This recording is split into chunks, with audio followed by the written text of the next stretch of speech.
salue dans le merveilleux et glorieux nom de notre Seigneur Christ Jésus. Soyez les bienvenus à notre programme bimensuel Les Petits Pains. Nous sommes dans notre thème la dangerosité des relations sexuelles illicites, deuxième partie. Bien-aimés, il est important que vous preniez conscience de tout ce que nous sommes en train de faire. C'est vrai que nous avons eu un temps d'interruption dû à différents programmes que nous avons, mais nous sommes encore de retour pour distiller la bonne parole de Dieu. Veuillez écarter, s'il vous plaît, les enfants, afin qu'ils ne puissent pas entendre ce que nous allons dire. Et que les parents, vous puissiez vraiment entendre la bonne parole de Dieu qui va encore vous aider à aller encore plus loin avec le Seigneur, vous donner d'être performant dans la connaissance de Dieu et dans son application. La connaissance de la parole et dans l'application de cette parole. Bien aimé, nous aurons pu dire la dangerosité des relations sexuelles hors mariage, avant le mariage. Mais nous avons dit illicite. Et j'ai dit que nous allons aborder uniquement le volet marital, le volet homme et femme, sans parler de l'homosexualité, de la zoophilie, de la bestialité, etc., etc. Que Dieu bénisse chacun d'entre vous, pour tous ceux qui sont en contact avec nous et pour tous ceux qui rentrent en contact avec cette vidéo. Nous allons aller tout doucement. Aujourd'hui, nous voulons vraiment aborder ce thème-là. Comme je l'avais dit, nous allons le voir en 3 parties, ce thème. Donc, 3 parties, parce que cela est important, non seulement de relever les problématiques et de pouvoir aussi donner les solutions. Donc, la 3e partie sera l'occasion pour nous de donner des solutions en tenant compte de la parole de Dieu, de ce que la parole de Dieu déclare par rapport à tout ce que nous vivons comme difficulté. La dangerosité des relations sexuelles illicites, bien aimé. Il est important que nous comprenions cela. La Bible même est formelle là-dessus. La Bible nous dit que ce qu'on appelle l'impudicité. Dans l'impudicité, vous avez 2 éléments. Vous avez l'adultère et vous avez ce qu'on appelle la fornication. La Bible dit que tout ce que nous allons poser comme acte ressemblant à la fornication, à l'adultère, nous ferme les portes du royaume. Quand nous prenons le premier passage, c'est Éphésiens chapitre 5, du verset 3 à 7. Comprenons très bien que l'impudicité, qu'aucune espèce d'impureté et que la cupidité ne soit pas même nommée parmi vous, ainsi qu'il convient à des saints. Qu'on n'entende ni paroles déshonnêtes, ni propos insensés, ni plaisanteries, choses qui sont contraires à la bienséance. Qu'on entende plutôt des actions de grâce. Verset 5. Car sachez-le bien, aucun impudique ou impur ou cupide, c'est-à-dire idolâtre, n'a d'héritage dans le royaume de Christ et de Dieu. Que personne, verset 6, ne vous séduise par des vains discours, car c'est à cause de ces choses que la colère de Dieu vient sur les fils de la rébellion. N'ayez donc aucune part avec eux. Dieu est l'impudicité sur toutes ses formes. Cela ne plaît guère à Dieu de voir ses enfants pratiquer de tels actes. Cela nous éloigne même de la présence de Dieu. Cela nous éloigne de la gloire de Dieu. Bien-aimés, prêtons attention à ce que je dis. Prêtons attention à ce que la parole de Dieu dit. Ce texte que nous venons de lire nous interpelle sur la conduite que nous devons adopter au quotidien. Oui, bien-aimés, cela est important aux yeux de Dieu. C'est pourquoi dans l'Ancien Testament, on a été réprimés. Les gens étaient réprimés à cause des actes d'impudicité. Donc dans l'impudicité, vous avez l'adultère, vous avez la fornication. Vous avez aussi l'impureté, vous avez les actes de masturbation, vous avez les actes de viol, la perversité sexuelle, la débauche. Cela était condamné par la parole de Dieu depuis l'Ancien Testament. Donc l'adultère était déjà sanctionné. L'adultère était sanctionné par la mort. Quand nous prenons Lévitique chapitre 20 au verset 10, on ne peut pas tout lire, sinon on perdra beaucoup de temps. Vous pourrez relire cela chez vous à la maison. Deutéronome 22, verset 22. Il y avait la fornication aussi avec violence. C'était la mort. Quand celui qui allait vers la femme la violentait, la violait, si elle n'avait pas crié, c'était une fiancée, n'avait pas crié et que l'acte s'était posé, on pouvait les lapider les deux. On pouvait les mettre à mort les deux. Mais lorsqu'elle criait, c'est le violeur seul qui était condamné. Parce que cette femme-là était déjà fiancée à un autre. Maintenant, la violence et la fornication, comme on peut dire, le viol sans violence, était aussi condamné par une réparation que l'homme devait apporter à la famille de la femme. Comprenez bien, c'était très sérieux aux yeux de Dieu. Pourquoi Dieu ne voulait pas que ces choses-là se passent? Pourquoi il ne voulait pas que ses enfants vivent dans ce genre de choses? Parce que ces pratiques-là nous éloignent en temps normal, nous éloignent de la sainteté de Dieu, car notre Dieu est saint et c'est ce à quoi nous sommes appelés. Regardez bien comment de nos jours, nous voyons cette impudicité-là récurrente dans tous les milieux. Nous voyons cela dans les milieux estudiantins, les milieux professionnels, les milieux même étatiques et autres. Nous voyons beaucoup de scandales se répandre à travers ces différents milieux. Pourquoi? Parce que les gens n'ont pas eu cette intelligence, comme je l'avais dit dans la première partie, n'ont pas eu le nous pour se garder sur le plan moral et psychologique. Mais les gens se sont laissés emporter par les impressions qu'ils avaient, par les sensations qu'ils avaient, par les sentiments qu'ils avaient, et le péché s'est très vite installé, bien-aimé. Cela ne plaît guère à Dieu. Que faut-il faire en réalité pour que nous puissions éviter les relations sexuelles illicites? Car demeurer là-dedans ne fait que aggraver notre situation. Dieu notre Père ne peut pas prendre plaisir à de tels actes. C'est pourquoi il faut rentrer en nous-mêmes. Il faut rentrer en toi-même, bien-aimé, pour voir est-ce que la vie que tu mènes, est-ce qu'elle plaît au Seigneur? Dans quelle situation te trouves-tu? Es-tu dans une situation d'impudicité chronique? Es-tu dans une situation d'adultère chronique? Mon frère, prends garde.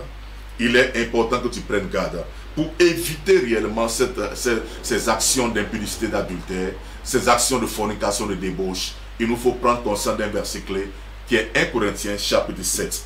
Nous allons donner quelques éléments afin que le peuple de Dieu puisse être instruit. 1 Corinthiens chapitre 7 à partir du verset 1. Nous lisons cela. La Bible dit que pour ce qui concerne les choses dont vous m'avez écrit, c'est l'apôtre Paul qui parle ici. Je pense qu'il est bon pour l'homme de ne point toucher de femme.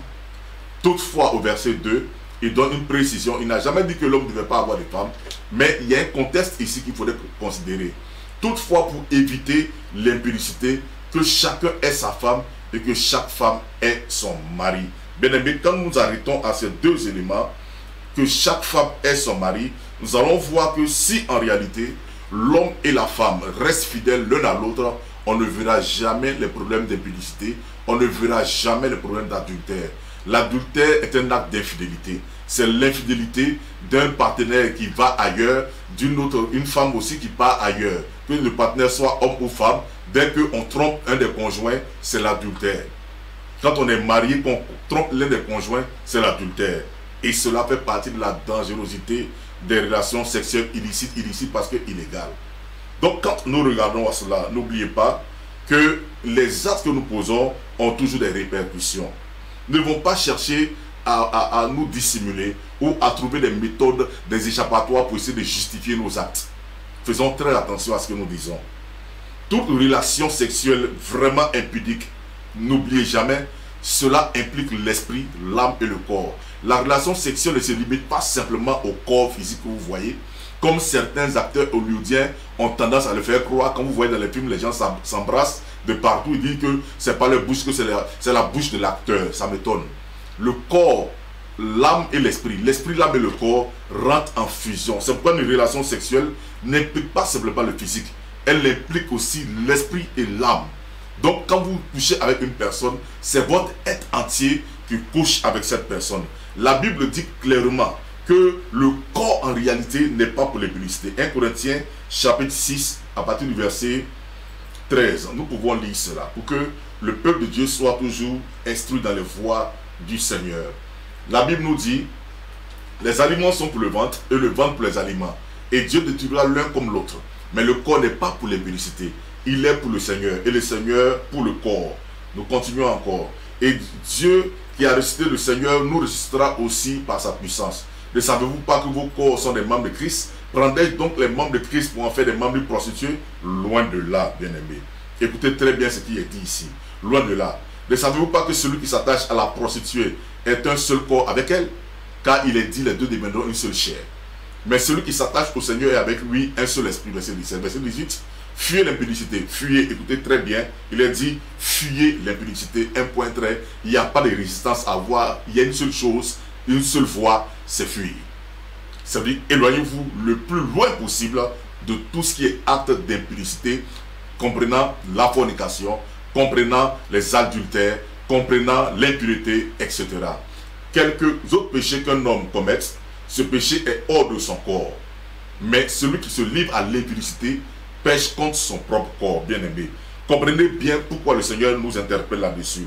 La Bible dit clairement, vous savez, le mot prostituée ici vient du mot grec, grec et porné, qui a donné en français porno ou pornographie. Donc, pécher contre son propre corps, c'est ça le mot porné. Pécher contre son propre corps. Donc des choses illicites, c'est ça porné. La signification de prostituée là, c'est pornéo. Donc porné, c'est tout ce qui est abominable, tout ce qui est illicite.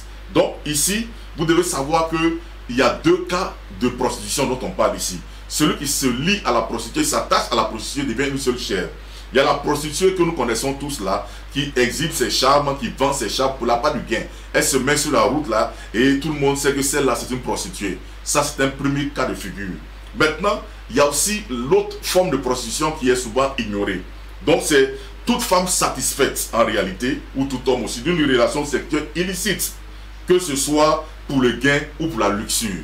Donc il y a des femmes qui font une autre forme de prostitution, dans laquelle elles ne sont pas forcément dans la rue, mais elles se trouvent dans les salons feutrés, où on les invite, où on les prend dans les lieux luxueux. C'est une autre forme de prostitution. Même il y a des prostitutions aussi, dû au fait même des filles qui sont dans la maison de leur père commencent à se prostituer dans cette maison-là. Parce qu'elles vendent leur corps. Elles vendent leur corps pour en retour recevoir des gains, que ce soit en nature, en espèces, etc. Donc ça, c'est une forme de prostitution aussi qu'il ne faudrait pas ignorer. Et la Bible dit que celui qui s'attache à cette prostituée devient une seule chair avec cette prostituée. Mon frère, écoute-moi très bien ce soir. Pourquoi est-ce que nous vendons notre corps à plusieurs partenaires? Pourquoi est-ce que nous nous retrouvons dans de telles situations? Qu'est-ce qui fait que nous avons tous ces problèmes-là, mon frère? En nous livrant à toutes ces personnes-là, à tous ces partenaires-là, nous sommes en train de nous créer des problèmes futurs. N'oubliez pas cela. Et quand nous livrons notre corps, c'est parce que nous avons livré notre corps, nous avons livré notre être avant le temps à des gens qui n'étaient pas ceux que Dieu avait préparés pour nous, que nous avons eu plein de problèmes, pas mal de problèmes. Donc nous avons menacé et nous menaçons la stabilité de notre couple pour ceux qui sont déjà mariés en ayant agi de la sorte. Et pour notre futur foyer, nous prions encore des problèmes pour ceux qui ont des rapports sexuels avant le mariage. Vous savez, quand Dieu nous dit de nous garder avant le mariage, il sait de quoi il parle. L'homme ne peut pas défier Dieu. L'homme ne peut pas s'élever contre Dieu. Quand Dieu dit une chose, c'est qu'il sait pourquoi est-ce qu'il a dit cette chose-là. Pour que nous puissions prendre garde par rapport à notre vie. Et vous voyez que le problème de l'insatisfaction sexuelle aujourd'hui, que nous avons dans la plupart des couples chrétiens et même non chrétiens aujourd'hui, sont en réalité des problèmes que nous avons créés depuis le passé, bien aimés. Sont à l'origine, ce sont nos relations passées.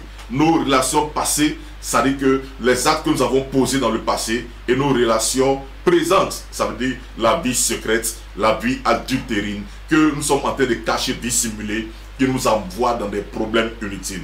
Pourquoi tous ces problèmes d'insatisfaction? Regardez, quand on dit la dangerosité et des relations sexuelles illicites, beaucoup de chrétiens aujourd'hui, j'avais dit la fois passée 80, on peut aller même peut-être à 70. La plupart des problèmes que les gens ont dans les foyers sont liés souvent aux problèmes sexuels. Et on n'a pas souvent le courage de le dire. Les problèmes des insatisfactions viennent du fait que nous avons brûlé les étapes. Et nous sommes mis dans des problèmes difficiles que nous n'arrivons plus à assumer. C'est pourquoi vous avez beau prier pour ces personnes, vous avez beau donner des conseils, ces gens-là n'arrivent pas à s'en sortir. La Bible nous dit en 1 Corinthiens chapitre 7, versets 3 à 5. Regardez bien ce qui est mentionné ici, afin que le cœur de chacun s'affermisse. 3 à 5 va nous faire ressortir des éléments importants. Que le mari rende à sa femme ce qu'il lui doit, et que la femme agisse de même envers son mari.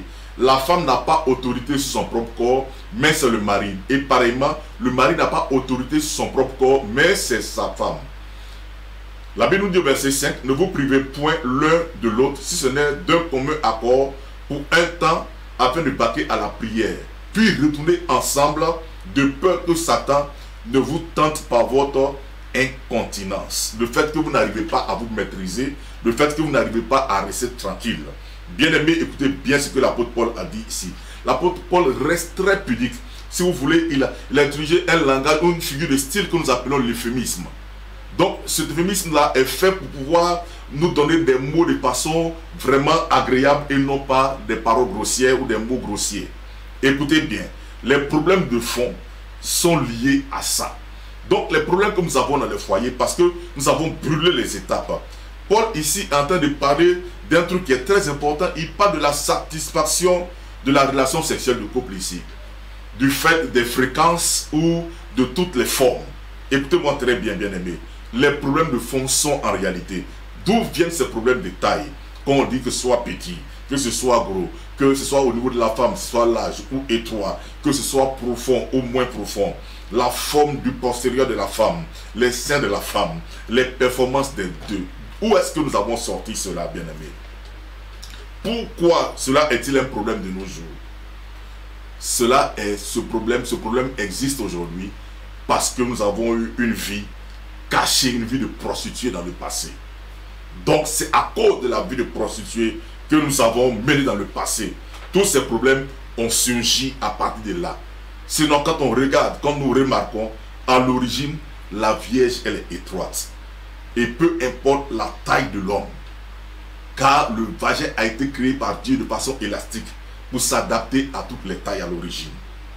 De même, bien aimé, que la performance, elle ne pose pas de problème. Quand c'est deux personnes qui se découvrent pour la première fois, quand cela est respecté, ces personnes s'acclimatent et arrivent à pouvoir s'en sortir. Écoutez-moi très bien. Si nous ne prêtons pas attention à cela, c'est pourquoi je voulais dire que plusieurs jeunes filles ont gaspillé leur capital sympathique comme plusieurs jeunes hommes. Une jeune fille, imaginez, de 20 ans, qui couche avec un homme de plus de 40 ans. Un homme qui a une expérience sexuelle qui ne dit pas son nom. Et imaginez cette fille, ou que ce soit un jeune homme de 20 ans, qui couche avec une femme de plus de 40 ans. Pensez-vous en réalité que ces gens pourraient trouver le réconfort dans la vie ou dans la relation avec des personnes inexpérimentées? Voilà d'où vient notre grand problème de taille. Si toi, dans ta relation sexuelle passée, si tu as connu un partenaire que tu as trouvé excellent, pour les femmes qui ne sont pas mariées, et tu l'as trouvé excellent sur le plan sexuel, et que tu as eu des rapports avec cet homme, et il s'avère maintenant que cet homme-là ne te pose pas, et il reste avec toi et il te laisse, et tu vas tomber sur un autre homme que tu vas trouver petit détail. Quand je dis taille, vous comprenez de quoi je parle, vous n'avez pas employé le langage grossier. Et tu as trouvé un homme qui était gros d'après toi. Et ce gros-là, tu as eu des relations avec lui. Et quand il est parti, il t'a laissé dans un état qu'on ne peut pas expliquer. Et maintenant, tu tombes sur un autre, tu dis que cet homme-là ne te convient pas, cet homme n'arrive pas à te satisfaire. C'est par rapport à l'acte que tu as posé depuis la première fois. D'où la dangerosité des relations sexuelles illicites avant le mariage. Tous ces problèmes de taille, tous ces problèmes de forme, tous ces problèmes de performance viennent du fait que nous avons eu toute cette expérience passée désastreuse. Il nous faut reconstruire cela. Et le prochain petit pain, je vais donner les moyens pour pouvoir reconstruire cela. Car le sexe nous a été donné par Dieu, comme je l'ai dit. Il y a la procréation, il y a le fait d'évacuer les urines, et il y a aussi le plaisir sexuel. Donc si tu es dans une relation que tu n'arrives pas à trouver le plaisir, imaginez aujourd'hui le langage des jeunes filles ou le langage des jeunes hommes. Pensez-vous qu'on peut avoir la joie dedans? Ou si tu as connu un partenaire qui est petit, que maintenant tu tombes sur un gros, quelle sera ta relation? Si tu es tombé sur une qui était étroite ou qui est large, tous ces problèmes-là viennent de là, mon frère, ma soeur. Et ça, c'est sur le plan physique. Je parle d'abord du désastre sur le plan physique.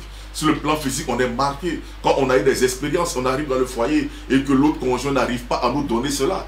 L'autre conjoint n'arrive pas à nous offrir cela. On a tous les problèmes. C'est là qu'on a des regards maintenant fixés vers d'autres personnes, pensant trouver la solution, pensant trouver quelqu'un qui correspond à ces critères, parce que nous avons misé, nous avons gâté, nous avons détruit quelque chose en nous. Et je dis que chaque homme qui va avec une femme laisse quelque chose en cette femme. Et chaque femme qui part avec un homme laisse quelque chose aussi. Donc la relation ne se limite pas sur le plan physique. La relation est tant spirituelle que physique. Donc quand vous avez vu ce désastre se produire sur le plan physique, cela n'est pas bon. Cela ne peut pas partir du plan de Dieu. C'est parce que Dieu avait pour nous. C'est parce que Dieu avait pour nous que des jeunes filles aient des expériences très tôt avec des personnes très âgées et après qu'ils trouvent plus de satisfaction avec des jeunes. Et c'est des filles qui disent maintenant on veut simplement que des vieux, on veut simplement que des vieilles. Tout cela c'est le désordre, tout ça c'est un désastre. Il faut corriger cela. Et non seulement le physique est détruit, physiquement nous créons des problèmes, mais spirituellement aussi, nous allons voir les répercussions spirituelles des relations sexuelles de même illicites. Bien aimé, l'impudicité en réalité nous ferme les portes de la bénédiction. Donc l'impudicité est la porte ouverte en réalité que le mauvais esprit va exploiter pour détruire ta vie, pour détruire ta relation de couple, celle qui est actuelle si tu n'as pas eu le temps de rentrer en toi-même et de corriger les erreurs. Vous voyez, toutes les mauvaises expériences connues dans le passé vont souvent nous rattraper, c'est ce qu'on appelle la mémoire sexuelle. Tout être humain a la mémoire sexuelle. C'est pourquoi je dis que tout homme n'oublie pas la femme qu'il a connue la première fois. Toute femme n'oublie pas l'homme qu'elle a connu la première fois. Elle a beau expliquer ce qu'elle veut. Oh oui, je l'aime plus, ou quoi. Elle n'oubliera jamais le premier homme qu'elle a connu. Comme l'homme n'oubliera jamais la première femme qu'il a connue. La réalité de Dieu, la vérité de Dieu aurait voulu que nous ayons les premiers rapports et les derniers rapports avec nos épouses, avec nos époux. À moins que ce soit la mort simplement qui nous sépare et que nous décidions de nous remarier. Ça, c'est un autre cas de figure. Mais ce que Dieu veut pour nous, c'est que nous ayons une vie qui soit agréable à lui. Donc, sur le plan spirituel, qu'est-ce qui va se passer? Nous allons détruire quelque chose. Sur le plan spirituel, en ayant eu ces rapports avec ces gens. Quand vous couchez avec une personne, c'est tout votre être entier qui rentre en fusion avec cette personne. C'est tout votre être entier. La Bible nous dit cela en 1 Corinthiens chapitre 6, du verset 15 à 16. Suivons ça très bien. 15 à 16. C'est tout notre or qui rentre en fusion avec cette personne de bronze de chair. Il dit, ne savez-vous pas que vos corps sont les membres de Christ? Prendrez donc les membres de Christ pour en faire les membres d'une prostituée? Loin de là. Ne savez-vous pas, au verset 16, que celui qui s'attache à la prostituée est un seul corps avec elle? Et la suite nous dit, car il est dit, les deux deviendront une seule chair, bien-aimés. Les deux deviendront une seule chair, parce que lorsque nous faisons fusion avec la prostituée, nous devenons un seul corps, esprit, âme. Il y a une fusion entre ces deux. De sorte que le diable s'infiltre et il envoie toutes sortes de désordres, il envoie toutes sortes de péchés, il envoie toutes sortes de malédictions. C'est pourquoi on a vu même des femmes qui ont eu des rapports avec des hommes et qui sont devenus des femmes vraiment dévergondées. Des hommes qui sont devenus des prostituées en ayant des rapports avec ces femmes parce qu'il y a l'échange des esprits. Et ces esprits rentrant en ces femmes-là commencent à semer le désordre, en ces hommes commencent à semer le désordre. Qu'est-ce qui va se passer? Oui, les deux deviendront une seule chair. Et quand les deux deviennent une seule chair, ça veut dire que ce qui est spirituellement lié à la prostituée vient maintenant automatiquement sur l'homme. Donc ce qui est de la femme vient en l'homme, ce qui est de l'homme vient dans la femme. C'est de là que passent souvent les problèmes de certains blocages. Les gens disent que depuis que je suis souvent avec cette fille, les choses n'arrivent pas à avancer. Un, d'abord, ils sont dans le péché, ils ne sont pas mariés. Et deux, ils ne comprennent pas les choses de Dieu. Et ils vivent n'importe comment. Et ils ont l'impression qu'ils sont en train de vivre maritalement, alors qu'ils ne sont pas en train de vivre maritalement, ils vivent dans le péché. Ils vivent dans le péché chronique. Et les répercussions spirituelles, c'est les esprits qui viennent semer le blocage. Les portes se ferment, on n'arrive pas à s'en sortir. Et on va accuser maintenant tout le monde autour de nous. Alors que c'est l'acte sexuel par lequel nous avons commencé là. La mauvaise vie là, cet homme possédé par des esprits, cet homme ayant des esprits de son village, de ses ancêtres et autres, et sont venus maintenant contaminer ta vie. Et tu as un problème maintenant. Tu n'arrives pas à t'en sortir. Tu entreprends mais ça ne bouge pas. Tu entreprends mais les portes sont fermées. Cela est dû au fait que spirituellement, il y a eu un accord entre les entités qui habitaient l'homme et ceux qui sont venus te posséder de nouveau. C'est pourquoi on a les apparitions des maris de nuit. On a les apparitions de femmes de nuit. D'où cela provient? Cela provient de toutes ces relations tordues là. Cela provient de tous ces pactes. Non seulement il y a les pactes ancestraux qui nous lient, les pactes de certains villages qui marient des femmes à des rivières, qui marient des femmes à des forêts sacrées, à des fétiches. Et maintenant, ces hommes ayant été livrés à ces entités, quand toi tu as des rapports avec ces personnes sans être marié, qu'est-ce qui se passe? Tu prends automatiquement ces choses-là. Donc tu deviens propriété de ces esprits. C'est pourquoi les esprits font leur apparition. Des femmes qui ont des règles douloureuses, des femmes qui rêvent et couchent avec des hommes. Pourquoi un chrétien, une chrétienne normale, un chrétien normal va se voir en train de coucher avec des femmes? Des femmes vont se voir en train de coucher avec des hommes. Alors que Christ vous a affranchi. Vous avez besoin d'une délivrance dans votre vie. Vous avez besoin de sortir de là. Il y a des attaques qui viennent de partout. Vous devez répondre à cela. Vous devez répondre en vous repentant. Les couples doivent pouvoir rentrer en eux. Il y a des graines que vous avez pris. Étant mariés, vous avez eu à commettre des actes d'impudicité ou d'adultère. Vous devez répandre cela. Vous devez vous répandre maintenant devant Dieu. Et parler entre vous les conjoints. Quand je vais donner la solution, comment réparer là, vous allez voir que c'est important. Une femme qui a trompé son mari, un mari qui a trompé sa femme, s'ils n'ont pas le courage de s'asseoir pour se parler, bien aimé, et renoncer à toutes ces choses et chasser les esprits depuis les premières relations, bien aimé, ces gens auront des problèmes. La dangerosité des relations sexuelles illicites, mon frère, ma soeur, cela n'est pas à prendre à la légère. Combien de portes sont fermées? Vous voyez, on voit le physique, mais il y a la parallèle. Ce qui est physique, il y a aussi son explication dans le spirituel. Écoute-moi très bien. Une femme ou un homme qui ont une maladie sexuellement transmissible, si ceux-là vont coucher avec les autres qui sont sains, qu'est-ce qui va se passer? Il y aura une contamination, mon frère, ma soeur. C'est la même chose qui va se passer sur le plan spirituel. Combien on prend les esprits? Combien on prend des esprits qui nous ferment des portes? Et cela est pris à la légère parce que les gens sont ignorants de cette réalité. Souvent, vous avez des cas dans vos églises, pasteurs. Les cas de ces gens, allez bien les interroger. Qu'est-ce qui ne va pas? Vous avez des couples, des femmes qui ne veulent pas coucher avec leur mari. Parce qu'elles ont déjà couché avec les autres, elles ont deux expériences. Mon frère, il y a deux marchés. C'est quand tu visites les deux marchés, tu sais c'est lequel qui est bon. Si tu es resté dans un seul marché là, tu vas te contenter de ce qui est dans le marché là. Mais si tu vas visiter tous les marchés, c'est toi qui peux savoir quel est le marché qui est bon. C'est la même chose avec toutes les relations que tu as eues. C'est pourquoi tu parles de satisfaction aujourd'hui.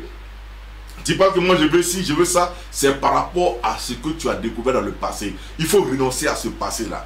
Il faut renoncer à ces choses tordues que tu faisais là. Il faut renoncer à ces pratiques, à ces choses-là qui ne glorifient pas Dieu, mon frère, ma soeur.